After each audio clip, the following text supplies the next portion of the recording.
have you ever discovered who you truly are, but struggled to learn how to live it out loud? And so today we want to explore how to make your authenticity show up in reality on the outside, and that's the fun part. And so I want to welcome everyone here today. This continued journey of authentically living, I know it may feel a little bit daunting, but this is a major step to falling in love with the woman in the mirror. And that's what I'm thrilled to do to help you do with your life today. So in this episode, we're going to go ahead and tackle the challenge that many of us face, knowing our true identity, but then not necessarily being able to live it out authentically. And we'll discuss why we often hold back and how to overcome those barriers to fully embrace who we are. So by the end of today's session, you'll have practical strategies to help you step confidently into your authentic life. And also, you'll be able to overcome fears that hold you back and the things that keep you from building a lifestyle that reflects your true self. Really, you're living out your dream. So because one of the biggest reasons we aren't living authentically is we've taken all of those personality tests or even did the exercise in the workbook last week that I gave you, but we're failing to actually try to live those authentically. And so why? Why do we do that? Well, we are failing to try because we're afraid of failing. Let that sink in for a second. We're afraid of putting ourselves out there. We're afraid of exposing ourselves to criticism, maybe making a fool of yourself. While we try to keep ourselves safe, and that may feel safer by not trying, it's in fact the very thing that's causing your failure to live the life that you desperately want.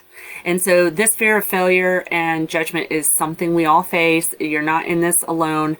But today we're going to challenge that fear and find ways to live it authentically. And guess what?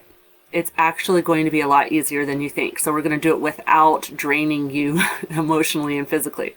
So if you're a woman who has discovered your identity, but you're ready to break free from all the fear, self-doubt, societal expectations, and you're ready to live authentically and boldly, you are in the right place. So stay with me as I share those tools to help you step into your authentic self. And if you know someone who could benefit from today and listening in, please share this episode with them. Okay, so what does it even mean to live authentically? If you know anything about me, you know that I'm a nerd and I totally love words. I love what they mean. I love learning just what they're all about. So what I learned when I dug deeper on the word authentically or authentic, I learned it's more than just being yourself. It's actually embracing the truth of who you are, the very aspect of your life. And so according to the dictionary, I'll just go ahead and read to you what it says. It means being true to one's own personality, spirit, and character. So let's go ahead and explore what that even looks like to bring in authenticity to our lives. Because many of us, we find it challenging to live authentically because we're constantly bombarded by family, friends, church, societal expectations and trends, what the Bible says or what we think we've interpreted it to say. And, I took a class once. They called it the ideal woman. And the way you collect data, basically, and all that data collected from books, movies, television, other people, your parents, friends, you collect data and you label what it is to be ideal. And so it basically gives us a measuring stick of what we think we should be like. And for some of us that can mean, like being tidy, organized, responsible, have exactly 2 kids, live in a house that is in a particular neighborhood. And then for someone else, their ideal woman could be like living creatively and free, maybe needing to not necessarily be tidy, but have everything out so they can see it, because that's how they live creatively. And so it's sad, but we develop this concept of an ideal woman over our entire life. So you're not going to be able to dismantle it all in one day. But without realizing it, you have developed this ideal woman and you measure yourself up against her. You even compare yourself to her more than you do to anybody else in your life. And that is kind of scary, because I know there were days where I was looking at magazines or looking at television shows or different people, and I was trying to live up to them. But this standard, it's nearly impossible. It can actually be very overwhelming to keep up, leading to this cycle of comparison and self-doubt that's totally unrealistic. And I'm going to tell you right now, that ideal woman, it doesn't exist. It's not even real. And so before we know it, we're going to be worn out and exhausted, and all because of this non-existent person, right? And it's not even based on the true life that we want if we really dismantle what ideal woman we have built in our mind. And so we lose sight of what really truly matters to us. And I'm going to say, I found myself with adrenal fatigue. Anybody else? Comment in the comments if you have been there. And here's the sad part. We beat ourselves up in our 20s and our 30s with this ideal woman, because we're trying to figure out where we fit into society. In high school and elementary school, we kind of know where we fit. There's like this hierarchy of place, and we might try to push the envelope a little bit. But once you move out into your 20s and 30s, you're trying to prove yourself into the world. Where do you fit? And so what we end up doing is we contort ourselves. We end up, turning into a pretzel just so that we can fit. And we don't even check to see if we're a circle trying to fit in a square, right? And no wonder sometimes life feels completely wrong. And I actually knew myself better in my teens. I don't know about you, but all I ever wanted to do was help women. I think I told you guys this in an episode before, but, as a pastor's kid, I sat and observed people quite a bit. And I just would see a woman with a new lipstick or a new haircut or a new outfit, and all of a sudden something would shift and change in her. And about a week or two's time, she would spend her life living fully herself, just in confidence, having nowhere to hide, and or no reason to hide. And that's what I want to help women do. But sadly, we all know this, that's something that you can't learn by reading a book or watching a YouTube channel, or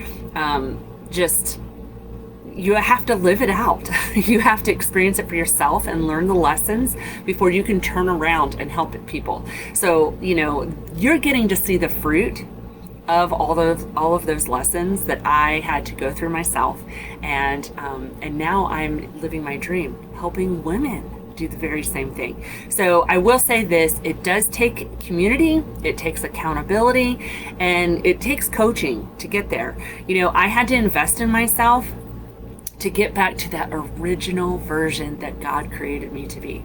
And, I'm here to help you with that. So let's just real quickly define a couple of things just so that I can set the pace for this episode. So when I say living authentically, I mean aligning your actions, your decisions with your true self, your core values, your beliefs. It's about shedding those layers of everything that isn't you so that only what's left can shine.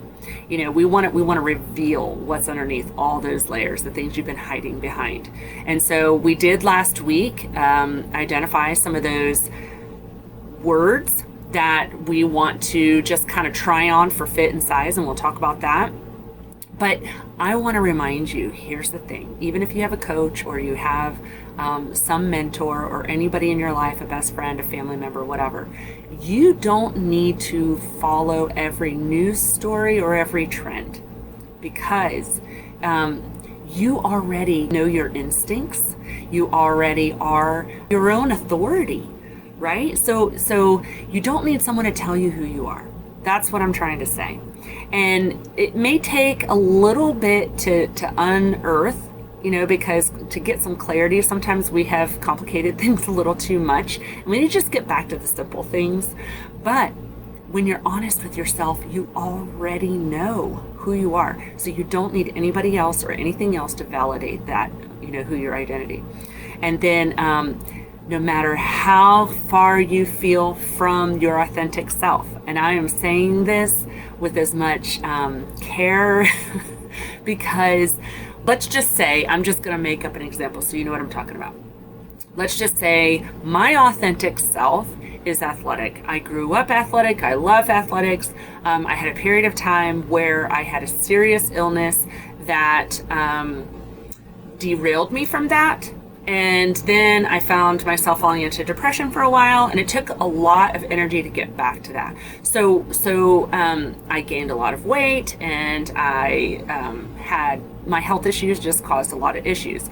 And so no matter how far I am from that ideal trait of being athletic, it doesn't mean that I have to tomorrow get out there and run a marathon if I feel like I'm a runner, right?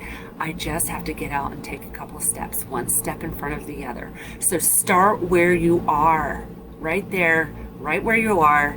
It doesn't matter how far you are from your authentic self, the person that you know you are underneath all those layers. It will take a minute to unearth that, but while you're at it, start taking the steps now, because every single small step takes you somewhere, okay? And I want to remind you that this is a personal journey. So, like I said, you are your own authority in your life, and only you can decide what feels right to you. So if you do have a coach or you do have a mentor, they shouldn't be trying to contort you into someone else that they think you should be. I one time, just to give an example, I one time hired someone to help me with fashion. Remember I told you I was trying on all those different things, and then the person took me shopping and put me in clothes that they would wear.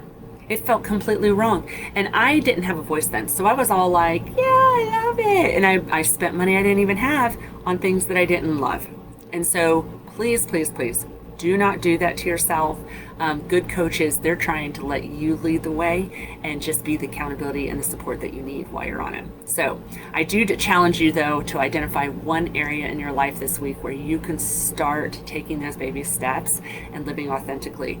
It might be as simple as, like I said, getting out there and just taking a couple steps, walk to the mailbox. It might mean, if you know that you really do love healthy eating, but the rest of your household doesn't, right? Like eat some carrots or whatever it is that you love to eat. Start making those choices, one little thing at a time, that aligns with your values. And so I just want to throw in here, because I've mentioned coaches and mentorships.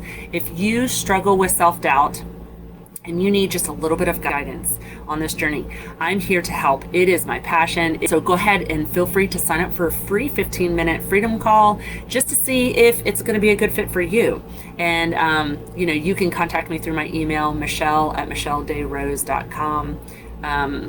I have that listed in a couple of different places in the show notes and stuff like that. So, all right, so now we're ready to go ahead and tackle those barriers that are holding us back from this authentic living. Things like fear and self-doubt, we're going to figure out strategies to overcome them. Here's the thing that needs to be said. What if living authentically could actually help you discover more about who you are? It can actually bring clarity. And this is one thing that I didn't believe. And I was afraid to try. But I will say, every single time that I have stepped out and done the bold thing and faced my fear, more and more clarity has come into place. So I will go deeper into that, because many of us are afraid to take that first step. And it's not necessarily because we're not courageous, right? It's just because we don't want to be made fun of or criticized, or we've worked really hard for the reputation we have. And what if the thing I'm trying on for fit isn't actually who I am, but I just need to try it on?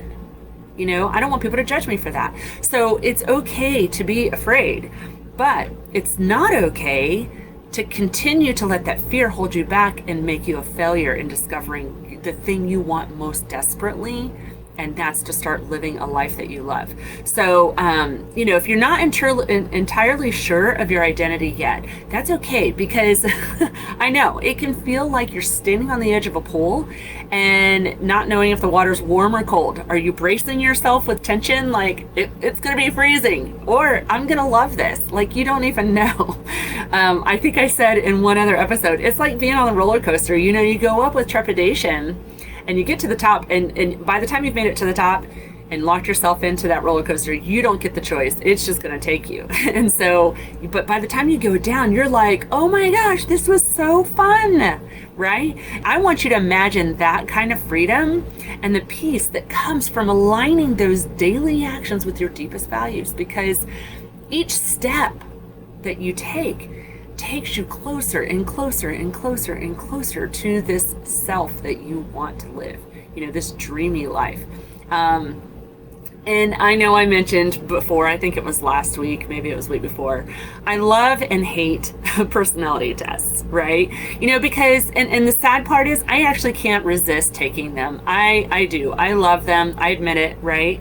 But sometimes I find myself being in love with the results, and sometimes I absolutely am like so baffled by the answer that it gives me. I'm like, this cannot be true, and then at the same time, I recognize that I was the same way when I first picked those identity words.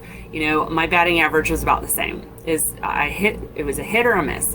And, I went around asking all of my friends, okay, so the first word I picked for my ideal first word, the very first thing I wanted to gift the world, was contentment. And this was, I think it was in 2013 or something, so it was a long time ago. And contentment just felt so right. But then when I went around and asked, my friends were like, that doesn't really describe you. You are content, but I think it goes deeper than that. And then I was able to land on the word joy. And then it was like, you know what? I have a deep running joy that shows up as contentment everywhere in my life. And so it was really great getting that feedback from my friends, because I didn't know what words really fit me. And, it sometimes sent me to go Google, this was before AI, to go Google the word, say, contentment. And then I would read the definition, and it would be like, close, not exactly a fit though, right? It was like that. And so I would look up synonyms, and I would just kind of, until I distilled it down and found the word joy. And here's what's crazy. My middle name is Dawn, and I know that it was like, okay, joy comes in the morning, right? Like at the dawn. How fun is that? So I thought it was really neat how even the Lord just gave me a name that fit. So like I said, it's like trying on clothes for size. Okay, I got really off track because I was meaning to talk about personality tests, my love and hate relationship with them. And here's the part that I hate. Okay, I hate that oftentimes people let them be an excuse to define them. It's like they'll read it, and without even testing the answer, they just go, yeah, I knew I was a loser. I knew that was my weakness. I just know it. And since it's just who I am, I guess I can't do anything about it.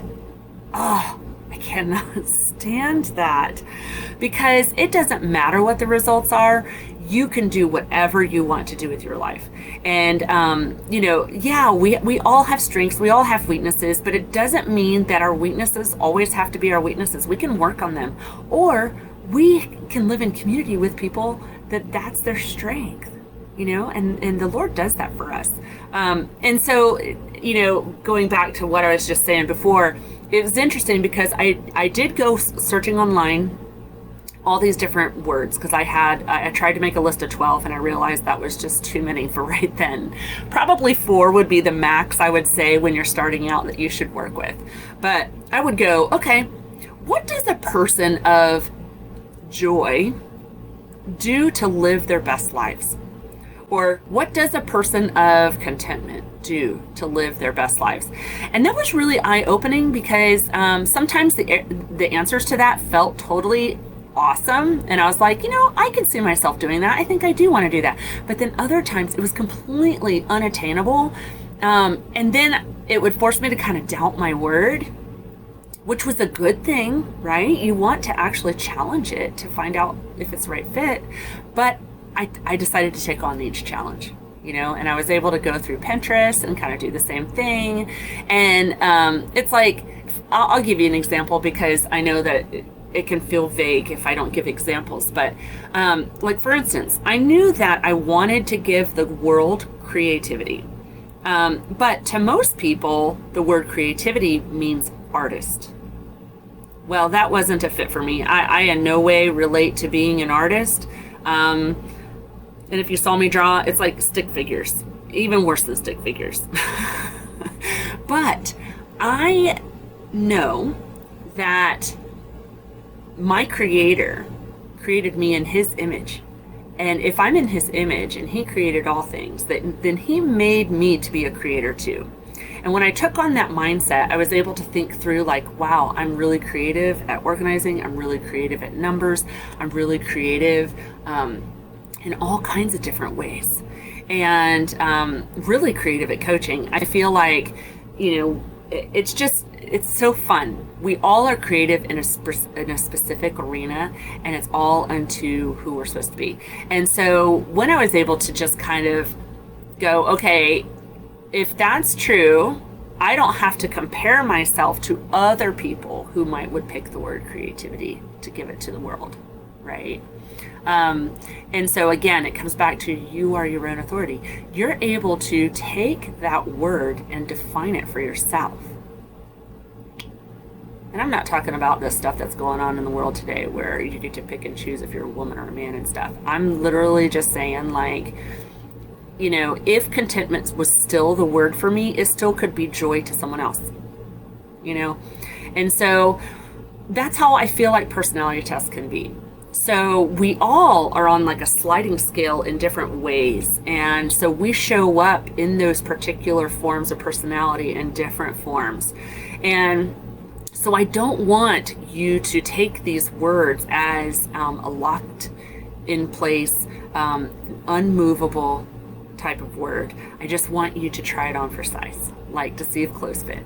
So now knowing that, here's what I want you to take in stride with this. So people often won't do anything with what they learn and live stagnantly if they feel like it's negative or if they feel like it's too hard or whatever. I'm going to tell you right now, please don't do that.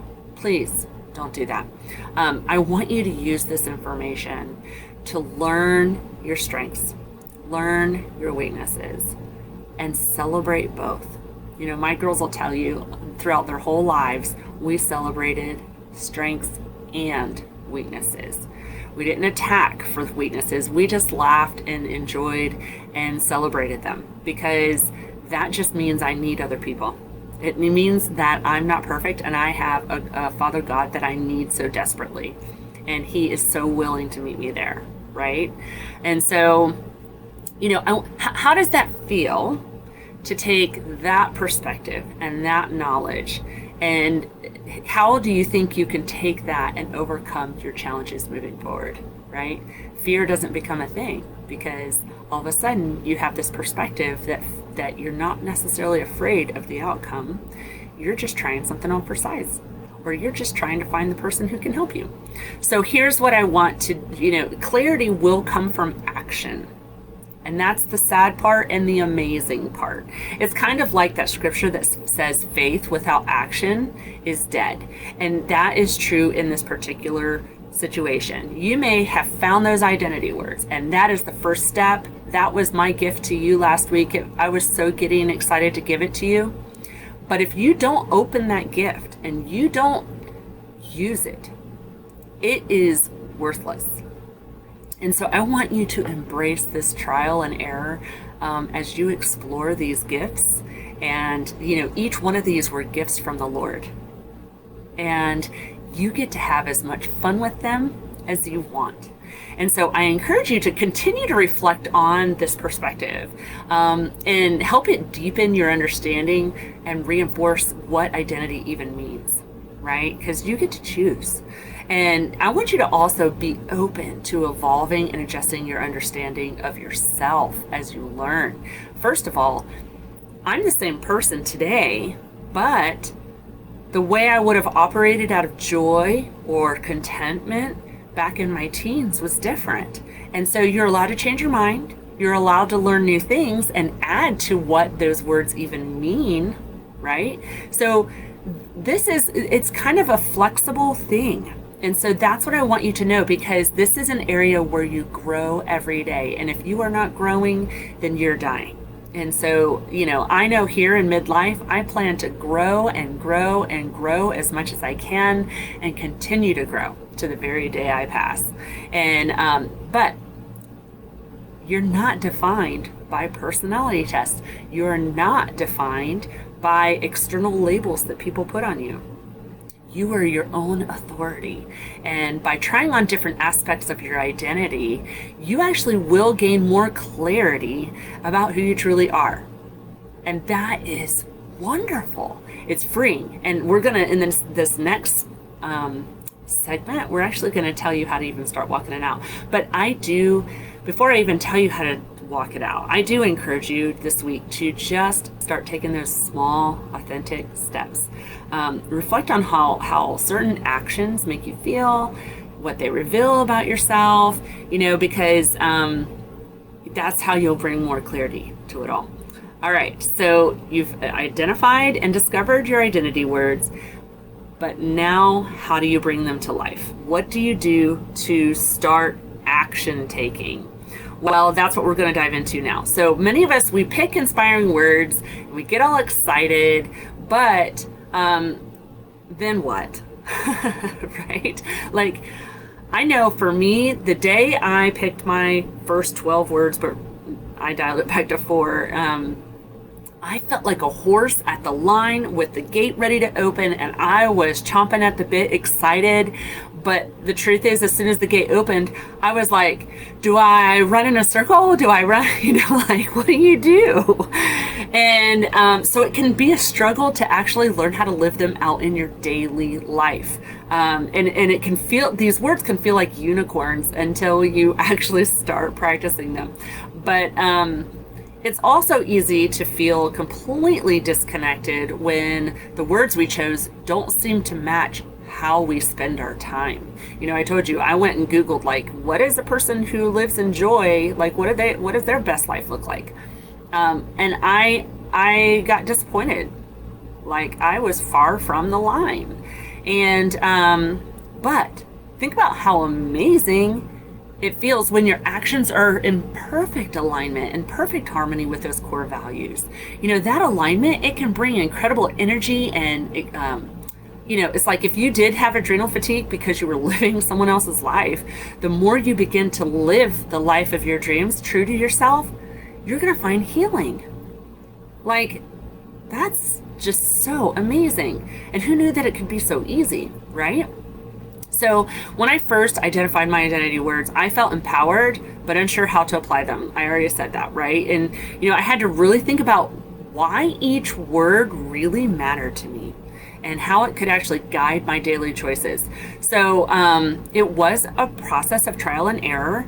And once I was able to align my schedule and my activities to those words, I found this renewed sense of purpose, a renewed sense of joy and excitement.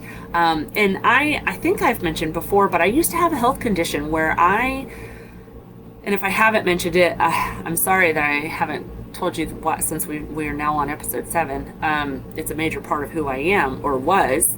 But I had a health condition where I found myself only able to be awake 6 to 8 hours a day and the rest in bed asleep, because I had a blood disorder that my body wouldn't make the blood as fast as I used it. So I had no energy and all of that. And it's crazy, because the more I discovered who I was, the more I found myself actually regaining that energy back. So it really did bring healing. I did have to get a specialty doctor to help me as well. But it just was wild how those personal choices really did add up to help.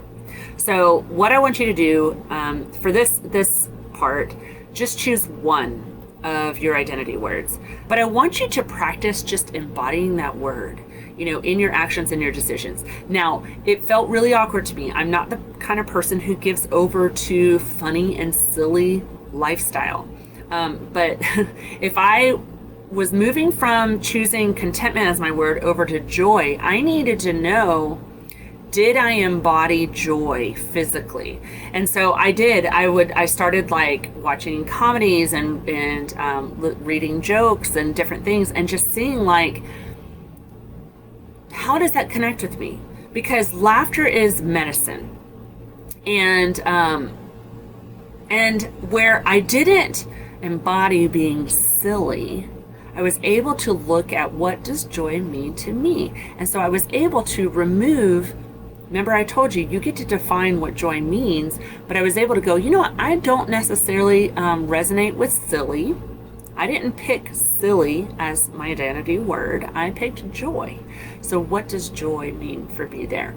And so I was able to truly find a place that just fit just exactly right. And so that's what I want to do. I want you to reflect on the choice of the word you chose and ask yourself why you chose this word, why you wanted to gift it to the world. Why does the world even need this word? What is it about this word that brings to you the most life and energy?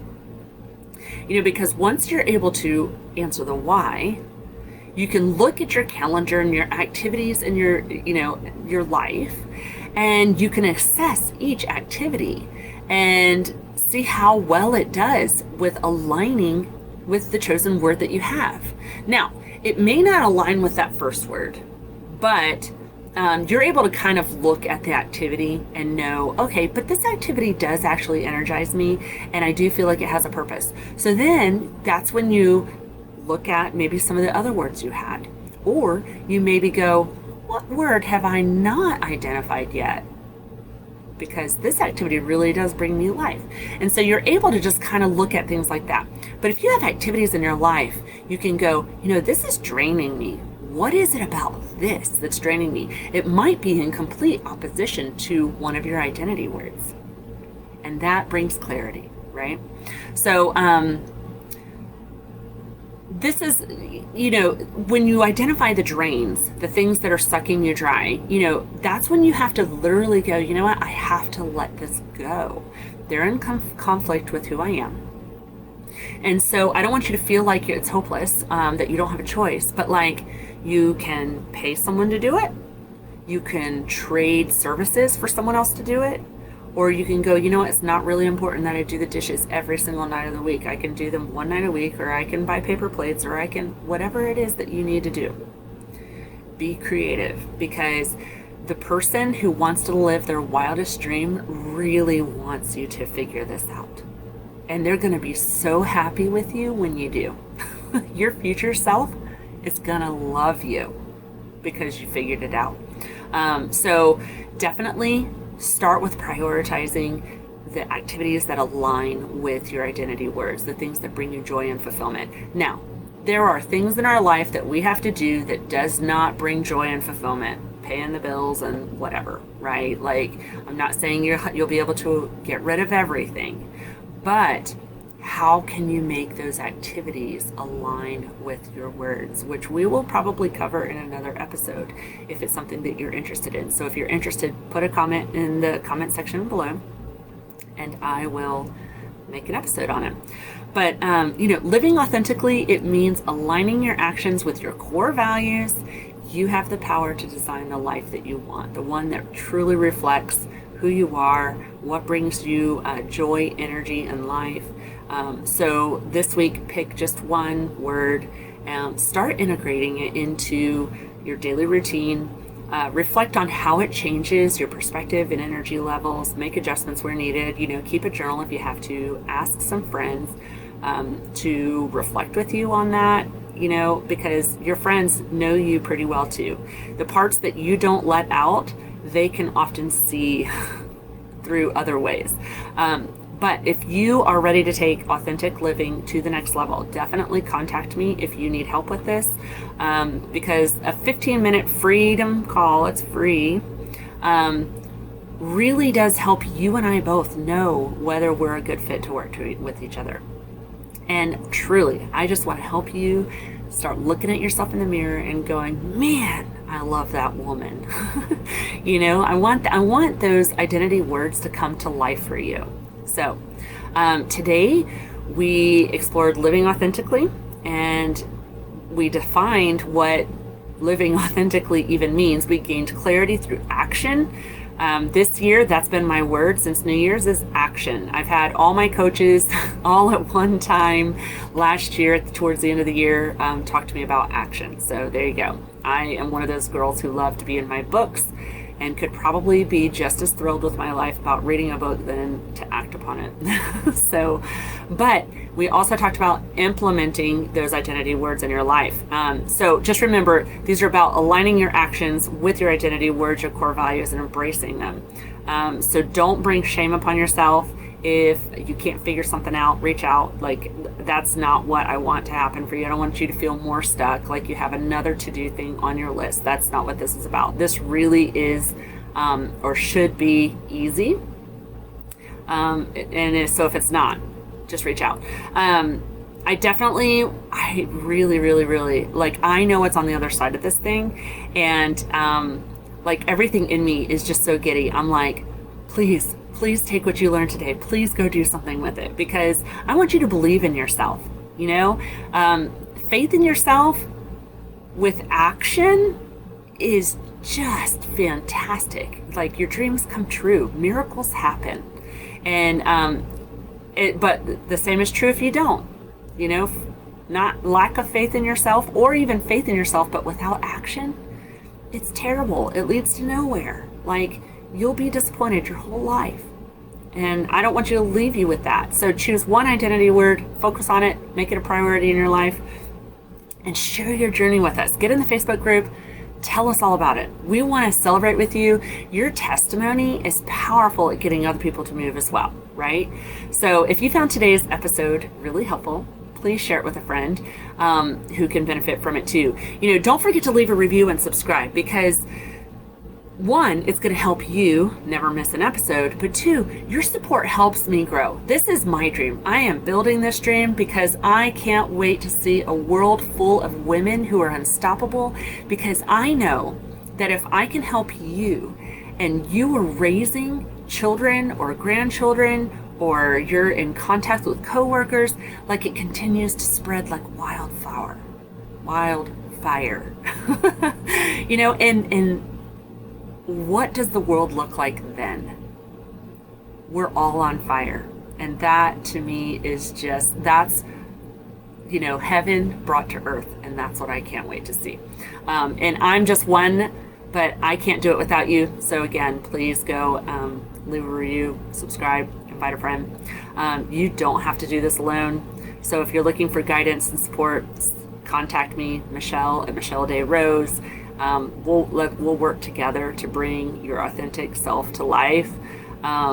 So in our next episode, we're going to be diving into building self-confidence and resilience as you continue your journey towards authenticity. We talked about fear, but next week we're going to talk about the things that, the resistance, the things, you might start playing and then all of a sudden you get a stop. So we're going to talk about the resistance that keeps you from authenticity, because that's a whole different ball game, but you don't want to miss it. So make sure you tune in. So today, I just want to thank you for joining me. Your participation and your engagement, it means the world to me, because I'm here for you. This is my dream.